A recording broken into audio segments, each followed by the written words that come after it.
The Creator is a cinematic masterpiece that proves that you do not need to upgrade your camera. In fact, could it be changing the way cinema is shot into the future?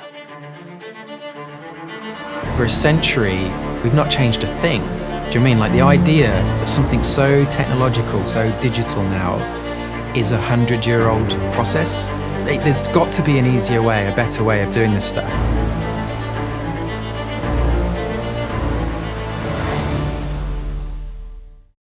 In the last decade, we have seen huge changes in the way that filmmaking is done. Whether it's the cameras going from the 5D Mark II and the Red 1, really bringing this new digital age of large sensor cameras, all the way through to the LED lighting, the autofocus, and how much smaller cameras have been getting, yet the quality getting beyond anything we could imagine years before. In this movie, it really does feel like we finally have seen what the true capabilities of these cameras can produce, and does bring up the big question, do we need expensive big cinema cameras moving forward? So I've just seen the movie The Creator, which is an incredible movie to watch, and I highly recommend you go out and see it, just as a film that's just very enjoyable.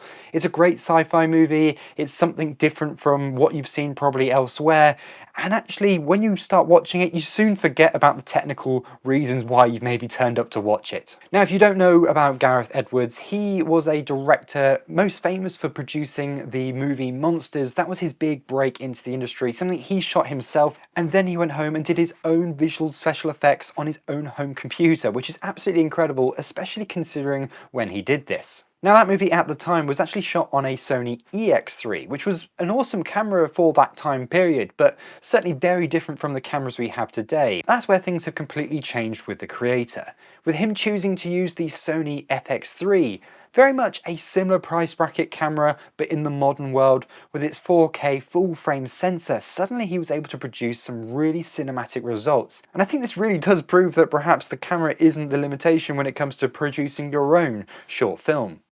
Now, when I started watching this film, I definitely looked out for any little signs that you could tell that this wasn't being shot on a high-end cinema camera, something like a Arri Alexa or a Red or a Sony Venice. But you soon forget that. The dynamic range, the detail, and even the colour look just as good as any other movie at the cinema. Suddenly we have this camera which is much more accessible to all of us out there. So we want to produce our music videos, our short films, our corporate work. This is a camera that is compact and small, has long battery life considering its size. It has so many extra features which is useful to the small filmmaker. Yet here it is being used on a big budget film that didn't really require taking advantage of all those features. And now with all this, what I would call prosumer equipment, there's a lot of innovation happening at, in the sort of mid-range cameras and technology with lighting and everything that's at the high end, at the highest level.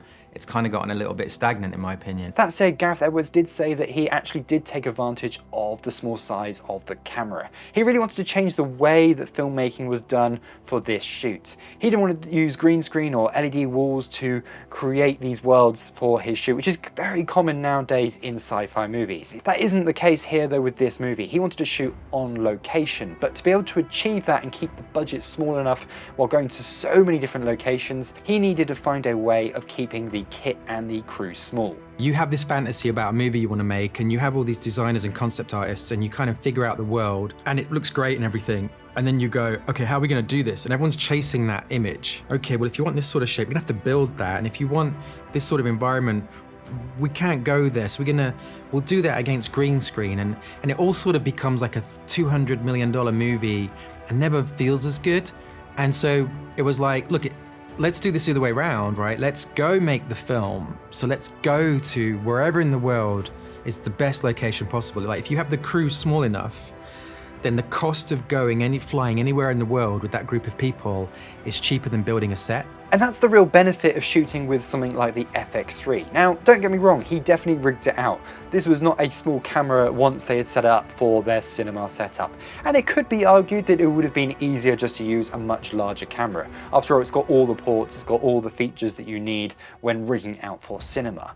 But I think he liked the option that he could rig it down if needed. With the high dual ISO, it allowed him to shoot in much more low light situations than you would normally expect to do on a big Hollywood movie like this. this. That low light ability gave Gareth Edwards the opportunity to actually shoot in a different style as well. You can have like battery operated LED lights, so as well as the sound guy having a microphone on a stick, we had a pole with lights on it, and so we could move around, be really fluid, relight the scene in like 3 seconds. We could be really organic. If suddenly the shot looked like the actors had this freedom and suddenly the shot looked better over here, Nancy would suddenly move around with the light and Oren would be talking to Nancy through a little microphone, and we were just really fluid, organic. We'd shoot for like 25 minutes at a time, and it was like a very liberating experience. Being able to film in real-world locations because of that smaller crew also made a big difference to the movie as a whole.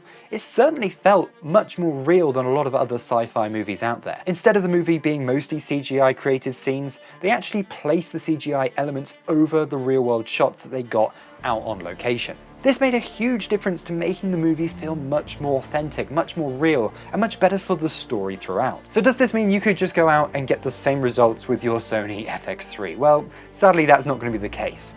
There was still a lot of production, there was a lot of crew, there was a lot of things going on that made this look so good. The average filmmaker doesn't have access to those kind of things. And there is still all that talent from the crew and the cast that bring everything together. It's down to the set design, it's down to the lighting, it's down to the location choice. All of these things will have a say in how good a movie looks. It's also down to things like the CGI and the sound as well. All these elements is what brings together a movie. It's not just down to the camera on its own. But I think what this does prove is that the camera is actually a very small part of actually what makes a movie look really good now. I'm not saying that every movie in the future should just be shot on a Sony FX3. However, I think it does prove the point that that is not the limiting factor, and it shouldn't limit you in terms of the filmmaking that you are doing.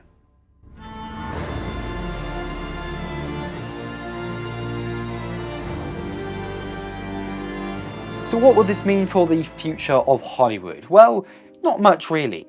I hope it does inspire them to maybe think twice about how they allocate budgets to movies. We've seen so many large big budget movies that have really flopped or not done that well, and it seems like the budget of these kind of films, these big sci-fi films and everything, just keep getting bigger and bigger, and it's like not really coming across in the final output of the movie. To the general public who are watching, they're not going to be able to spot the difference between something shot on a Sony FX3 or an Arri Alexa. The quality difference is that small, and it's very much diminishing returns in terms of going for the more expensive setups. The Creator by no means was a cheap movie, it was still £90 million. But it does show that if you have a different approach to filmmaking, you can get some incredible results that actually are probably better than spending $300–400 million on the average kind of big blockbuster movie. I think the camera for Hollywood almost represents just more of a different mindset change. It's not about the camera that they used, it's about the mindset that they put towards this movie and how they approached it. Shooting on real world locations, embracing that rather than just trying to create everything in post. I hope it actually inspires Hollywood to take a few more risks, rather than just sticking to the same movies time and time again, spending all the money on a few well-known franchises. Movies like this hopefully will inspire that, yes, you can have these big blockbuster feeling movies without the worry of spending huge amounts of money on them. And what does this mean for us small filmmakers and creators out there? The ones producing the short films, the music videos, the corporate work. Well, I think it does indicate that we need to stop worrying about the cameras that we are using. The camera that you own right now is probably more than good enough for even a Hollywood IMAX movie like The Creator. And I think it certainly is more than good enough for the short film, for the music video, or the corporate work that you're doing. I think maybe rather than spending a load of money on hiring out a expensive camera rig for your next short film that you might want to produce, put that money into other areas. Put it into the cast, put it into the crew, giving yourself more time to actually produce the movie, have more fun, have more enjoyment actually producing it rather than trying to cram it in just because you've blown the budget on an expensive setup. For us corporate shooters out there, I think this movie gives us the confidence to say that when we're shooting on our Sony FX3 and maybe the client will go, oh, is that it? That's all you've turned up with, this tiny little camera? You can now say with confidence, no, this camera was used on an IMAX movie. The FX3 held up incredibly well on a cinema screen. So for most of us who are shooting stuff that's only ever going to be viewed on the web, very compressed, then this isn't a problem whatsoever. the quality that the camera can produce is not going to be the limiting factor for you. It's going to be down to lighting, it's going to be down to set design, it's going to be down to the story that you produce. So have you seen the movie? Has it impressed you? Has it inspired you to go out and shoot something on your Sony FX3 or A7 IV or any mirrorless camera out there? Because they can all produce more than good enough results in 2023. Now, I was already completely sold on the Sony FX3. In fact, I've done many videos talking about it on this channel, including this one where I talk about how I think it is the best value cinema camera you can buy.